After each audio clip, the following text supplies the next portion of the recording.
పిల్లి గుడ్డిదైతే ఎలుక ఎగిరిగిరి పడ్డదట.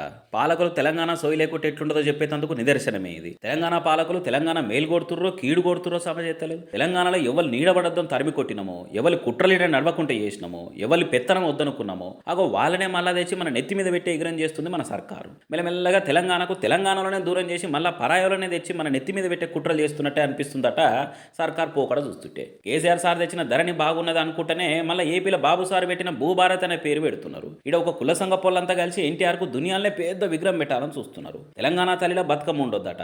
అసలు తెలంగాణలో బహుజనులు బతుకమ్మ ఆడరట. బతుకమ్మ మనది కానే కాదని కొత్త రాగం అందుకున్నారు. మెల్లమెల్లగా తెలంగాణ కట్టు బొట్టు ఆచార సాంప్రదాయాలే దూరం చేస్తున్నారు అనుకుంటే మళ్ళీ పరాయి రాష్ట్రాల నాయకులకు విగ్రహాలు పెట్టించి మళ్ళీ మన నెత్తి మీద పెడుతున్నారని ఇప్పటికే గుస్సా అవుతున్న తెలంగాణ జనమంతా. ఇలా ఉత్సాహం చూస్తుంటే మళ్ళీ మనమంతా ఒక్కటే అని ఆంధ్రాలు కలిపినా కలుపుతుండొచ్చని సురుకులు పెడుతున్నారు. తెలంగాణ తల్లిని దేవత లెక్క చూడొద్దట. తెలంగాణ లోగోల చార్మినారు కాకతీయుల కళాతోరణం ఉండొద్దట. అంతర్జాతీయ కంపెనీలు తెలంగాణకు రావద్దట. అంతర్జాతీయ ఈవెంట్లు హైదరాబాద్లో కావద్దట. ఇదంతా చూస్తుంటే తెలంగాణను బాగుపరిచేందుకు రాలేదు, బీహార్ను మించిపోయే బీద రాష్ట్రానికి చేసి మళ్ళా పరాయిలో తన జోలు పట్టుకునేటట్టు చేస్తున్నారని మండిపడుతుర్రు సగటు తెలంగాణ వాదులు. కోర్టుల ముంగటి పోతున్నా, విచారణ కమిషన్ల ముంగటి పోతున్నా చాలా జాగ్రత్తతో ఉండాలి. ప్రతి రూల్ ఫాలో కావాలి. అంతేగాని గాయగత్తర పోతే ఎవరికైనా సొట్లు పెట్టించుకున్నాడు తప్పది.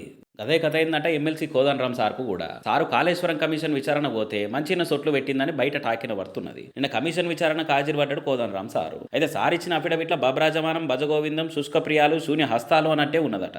ఆధారాలు ఏం లేకుండా అఫిడవిట్ ఇచ్చుడేంది, ఈడిదాకొచ్చుడేంది? అసలు ఇది అఫిడవిట్ అంటారా? మీరు ఏ ఉద్దేశంతో ఇడికి వచ్చారు? అసలు ఎవలే అఫిడవిట్ తయారు చేసింది? గిట్టుంటదా? అసలు సోమవారం దాకా టైం ఇస్తున్నాము, మళ్ళీ వచ్చి ఈడికే 3 నెలల టైం ఇచ్చినాము, మీకు పని లేకుంటే మాకు పనులు ఉండయా అని గట్టిగానే తలంటిందట.